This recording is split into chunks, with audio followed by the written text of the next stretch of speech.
باللہ السمیع العلیم من الشیطان الرجیم من حمزہ ونفخہ ونفثہ بسم اللہ الرحمن الرحیم رب ادخلنی مدخل صدق واخرجنی مخرج صدق واجعل لی من لدنک سلطانا نصیرا۔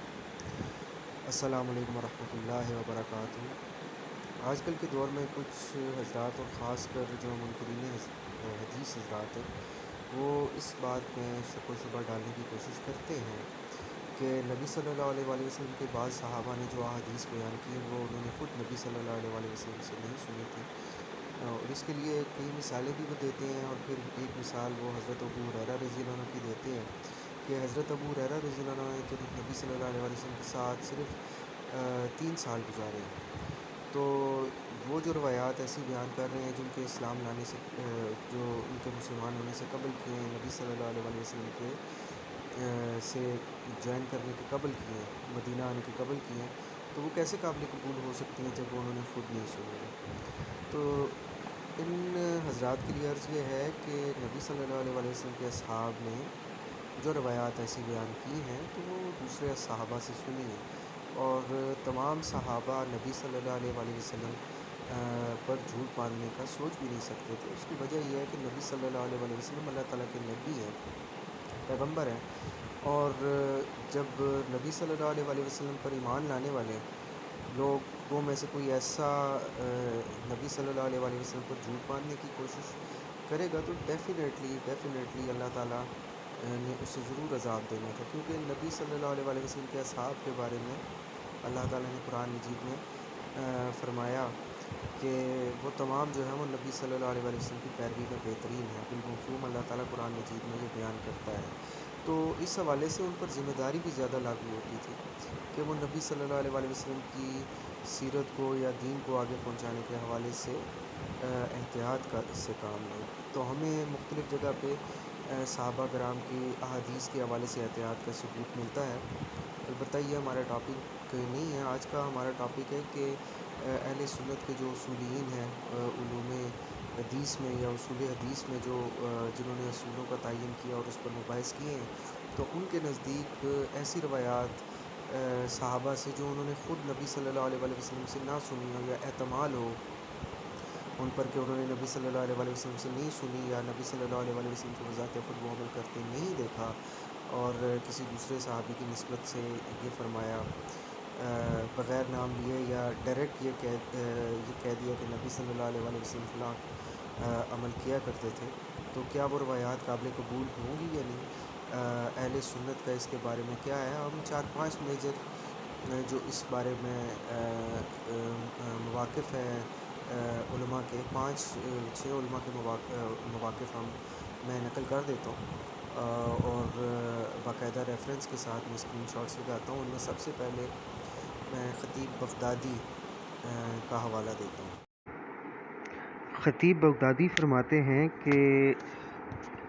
دوسری جماعت کا مسلک یہ ہے کہ صحابہ کی مراسیل قابل قبول ہیں، اس لیے کہ تمام صحابہ عادل اور اللہ کے پسندیدہ ہیں۔ یہ بات بالکل واضح ہے کہ صحابی جب ارسال کرتا ہے اور یہ واضح نہیں کرتا کہ اس نے یہ روایت رسول اللہ صلی اللہ علیہ وآلہ وسلم سے سنی ہے یا صحابی سے جس نے نبی صلی اللہ علیہ وآلہ وسلم سے روایت سنی ہے۔ جہاں تک ایسے صحابہ کا تعلق ہے جنہوں نے غیر صحابہ سے روایت کی ہے تو انہوں نے اس کی وضاحت کی ہے، ان کی تعداد قلیل ہے جس کا کوئی اعتبار نہیں۔ ہمارے نزدیک یہ بات زیادہ قرینے صحت ہے کہ صحابی کی مرسل حجت ہے۔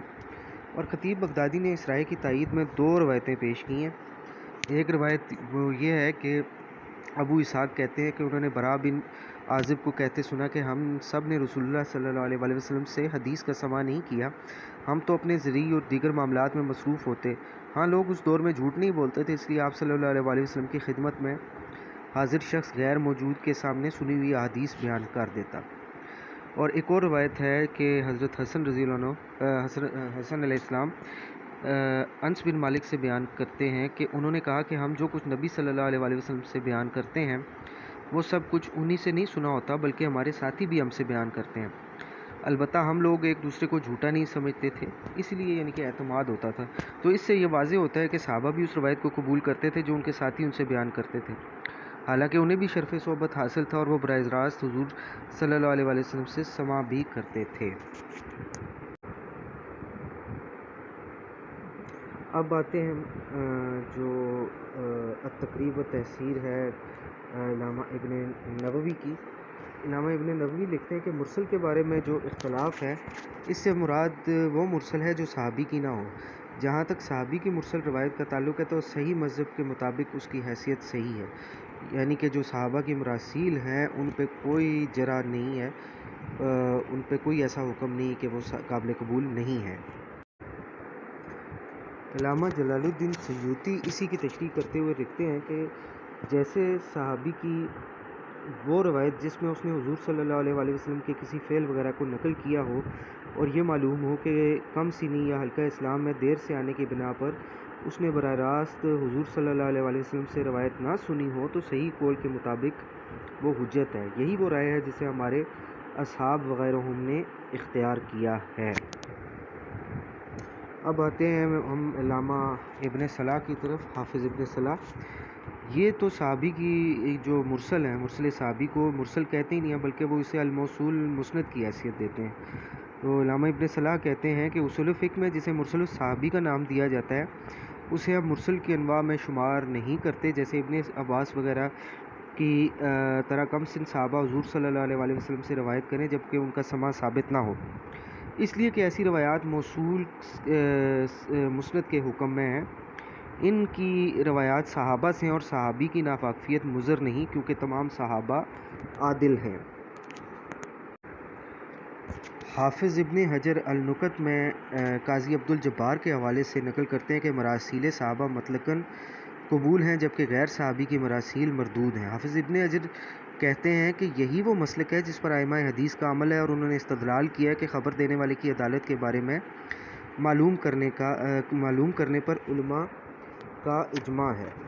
اور حافظ ابن حجر یہ بھی لکھتے ہیں کہ ابن برہان کے حوالے سے آپ نے امام شافعی کا مسلک نقل کیا ہے کہ مراسیل سے استدلال جائز نہیں، البتہ مراسیل صحابہ، مراسیل سعید بن المسیب اور وہ جن پر عمل کے سلسلے میں اجماع واقع ہوا ہے قابل حجت ہیں. حافظ سخاوی فتح المغیث میں حافظ عراقی کا قول نقل کرتے ہیں کہ وہ روایت جس میں صحابی نے ارسال کیا ہو اس کا حکم موصول روایت کا ہے، یہی بات صحیح ہے. پھر وہ خود فرماتے ہیں کہ مرسل خبر وہ ہے جس کا ارسال صحابی کرے، یعنی صحابی